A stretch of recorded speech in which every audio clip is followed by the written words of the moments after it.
আসসালামু আলাইকুম। আজ দীর্ঘ 6 থেকে 7 মাস পর আমার বড় ছেলে অমি দেশে ফিরছে।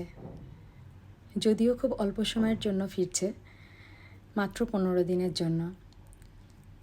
তাও তো 15 দিন দেশে থাকবে, কাছে থাকবে, এটাই বা কম কিসের। ওর জন্য আমরা সবাই মিলে একটা সারপ্রাইজ প্ল্যান করেছিলাম।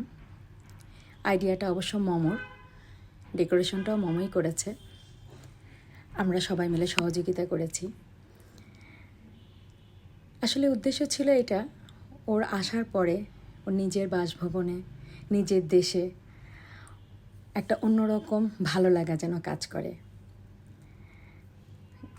ভালো তো লাগছেই, কারণ আমরা যেমন অধীর আগ্রহে অপেক্ষা করেছিলাম অমি আসবে 15 তারিখে অমির আসার দিন। অমিও অপেক্ষাই করছিল দেশে কবে আসবে।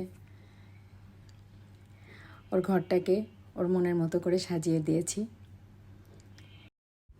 অমি আসার পরে আমরা কী করলাম সব কিছু আপনাদের সাথে শেয়ার করব পরবর্তী ভিডিওতে। সেই পর্যন্ত সবাইকে আল্লাহ হাফেজ।